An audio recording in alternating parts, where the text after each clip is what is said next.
Upon a Time in Hollywood is a new film from Quentin fucking Tarantino, yo!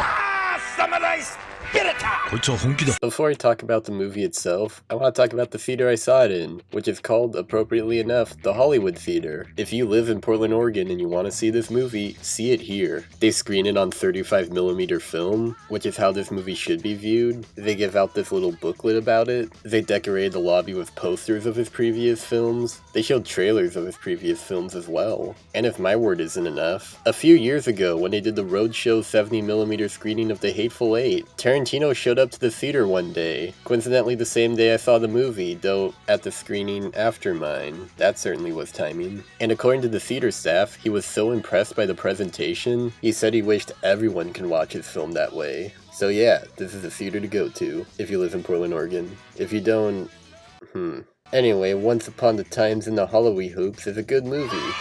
That's not surprising. I don't think Tarantino's ever made a truly bad movie. Sure, he's made some that aren't quite up to par with others, but I'd argue he has a better than average track record, and this film is very much his own. It has all the hallmarks you expect from him. Long-winded monologues, late 60s nostalgia on a masturbatory level, but especially lots of close-ups of women's feet. Like, there was this one shot where Sharon Tate was watching her own movie in the theater, and her feet took up like half the frame. Like, yeah, you're being real coy there, Quentin. Oh, and Zoe Bell. You gotta have her in it. Arguably, the real selling point here are the lead performances of Leonardo DiCaprio and Brad Pitt, and they do not disappoint in that category. DiCaprio plays a popular television actor who's kind of fallen on hard times, so because of this, he's massively insecure and over-emotional. Pitt plays his best friend and stuntman, who's usually easygoing but does have a bit of a sketchier side to him. The two share great chemistry and they deliver a lot of funny and even somewhat sweet moments with each other, although I'm sure some people might be more curious about how Sharon Tate is portrayed in this.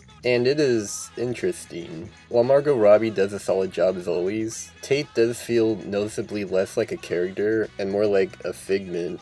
What I mean by that is that she's basically the epitome of goodness. Like, she's always polite to everyone she meets, she's the nicest, most happy-go-lucky character in the whole thing. I don't know enough about the real Sharon to confirm if that's true, but her sister approves of this, so basically it's all fodder to make most of the audience go, ooh, I feel sad for what'll happen to her in the end. Although I do wonder what percentage of people are walking into this not knowing about what happened to her, or how the Manson family relates to her. I'll put a spoiler warning here just in case, cause even though I'm still keeping it vague, I'm sure you might figure out what will happen. It's Tarantino history, Hitler died in the movie theater type thing. Essentially, Tate's whole character and role in this movie serves as a red herring. And while I'd argue it's effectively done for the most part, I am concerned about future rewatches as I now know that her scenes essentially serve no greater narrative purpose, at least to me. I mean, then again, I liked Death Proof and a lot of that could have been cut out, so it might not be as huge of a deal as I'm making it out to be. But when the movie ended, I was like, whoa, wait, really? Because it kind of left me and the audience I saw it with sort of stunned for a second. It's obvious to see that Tarantino has no respect at all for the Manson family. I mean, yeah, that sounds very duh. But when I take into consideration that in Inglourious Basterds, a lot of the Nazi characters seem to have a level of dignity and intelligence to them, arguably more so than some of the American ones.